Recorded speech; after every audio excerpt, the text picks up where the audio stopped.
Hello, and welcome to Teacher Talk Radio Hour. I'm your host, Julianne Lowry.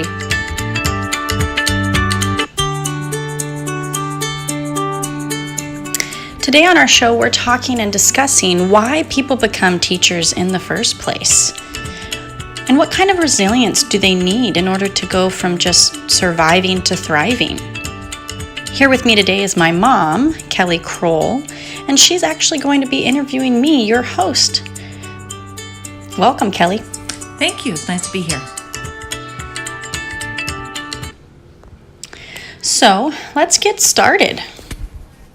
Well, first, why have you chosen to become a teacher, and do you see it as a calling? Well, I became a teacher a couple years ago, 3 years ago. In fact, I'm starting my third year. I work in downtown LA and I teach kindergarten.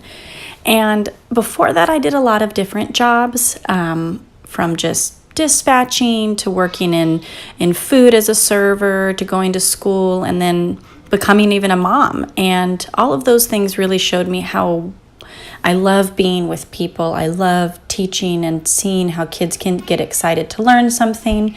But really, when I was growing up, one thing I loved to do was sit on the edge of my bed and pretend I was giving a speech or a sermon, especially after I read my Bible.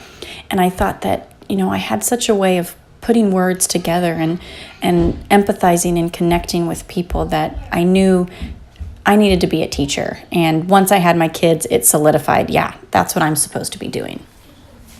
So I do think it's a calling. That's for my personality and all of it. Definitely. Working with children. And part of that is it takes quite a bit of stamina and resiliency working with children, a lot of preparation. So how do you maintain that resiliency and that connection with your classroom and community? That's a really good question, and it does. I think even as a parent, I've come to learn that you have to be resilient in life in order to just be a whole person. And what I do within my classroom is I make sure, first and foremost, that my home life is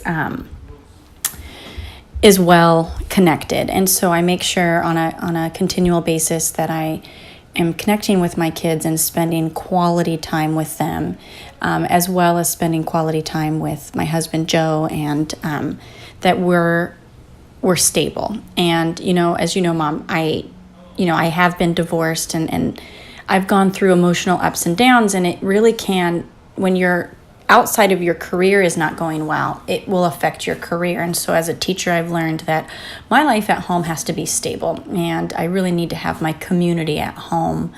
And then I can bring such a great emotional health and physical health and mental health into my classroom because my home life is really good.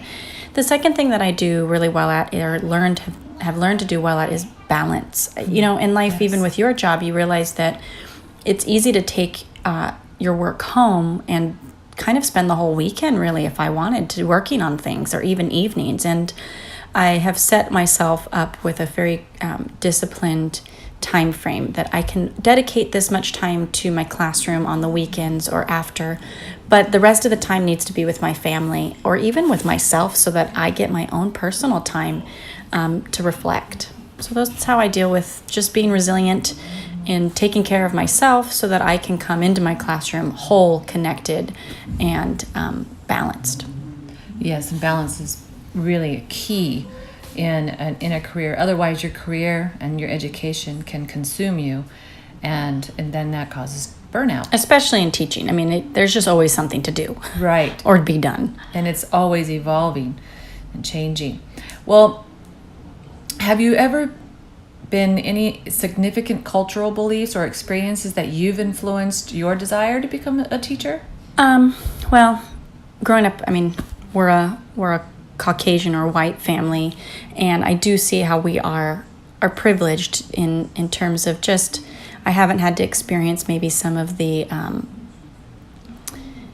different things that other cultures and friends have experienced, that's for sure. But I think for me, one thing that's been really important as a teacher is seeing how it is my job to teach history and social studies, and I really have an obligation, I feel, to make sure that I'm educating my students about the past of the United States, at least, and just where we come from, and how not everything is equitable. Maybe we have equal access to education, but things are not equitable, and students are not always given the right scaffolds to reach the same goals as other students are.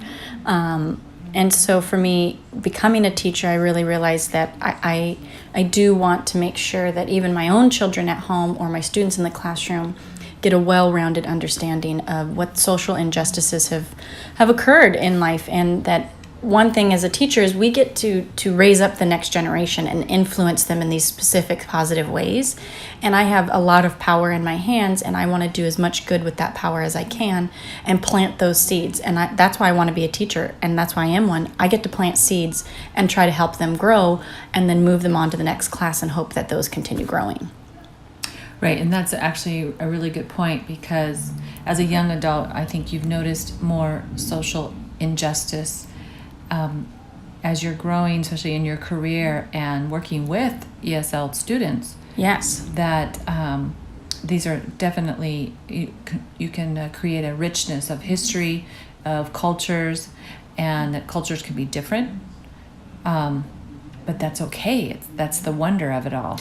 Well, and I like to bring in books in my classroom, especially so that I can talk about different cultures, especially that reflects not only the students in my class, but also other cultures that we're going to come into within our communities. And I remember growing up, there wasn't a lot of diversity within our classrooms when it came to curriculum or books. And some of my friends would make comments like, hey, there's no Spanish books in here, or there's nothing that talks really about the holidays that other people and other cultures celebrate. And, when you start to really realize, wow, that's totally true. And you realize that, as a teacher, we can do better. And this is a great platform. Teaching is the perfect platform to change society in a positive way. Right, exactly. And then how might your current educational philosophy have impacted your own educational experience? Growing up, I think I did pretty well. I think I always had good grades, right? You didn't really worry about me. Excellent grades. And but I think that for myself, because you didn't worry about me, I wasn't pushing myself as hard as I could have.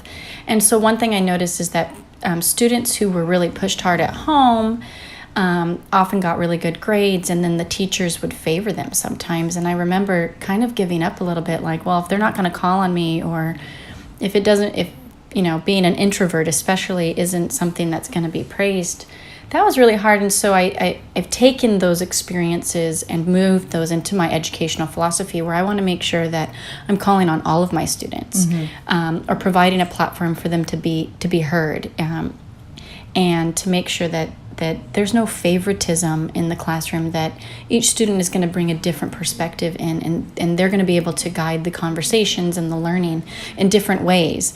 What I really love about today, teaching today, is this growth mindset idea that every student is capable of learning. It might look different. It might take a little longer. It might be a roundabout way, but every student is going to learn, and they can. There's not some fixed rate or some fixed place that they can be at. There's no cap. And my expectations of my students need to maintain really high expectations, because they're going to strive even more the higher I have expectations of my students. And so those are things that I just kind of work in my philosophy from remembering what my childhood was like growing up.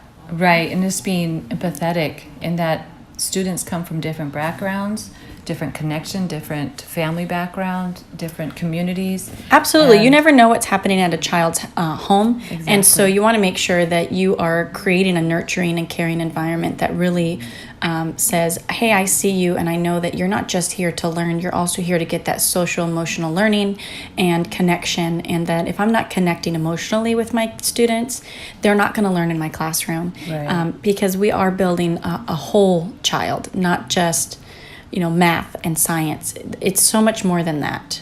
And that you want to instill in them the love of learning. Absolutely.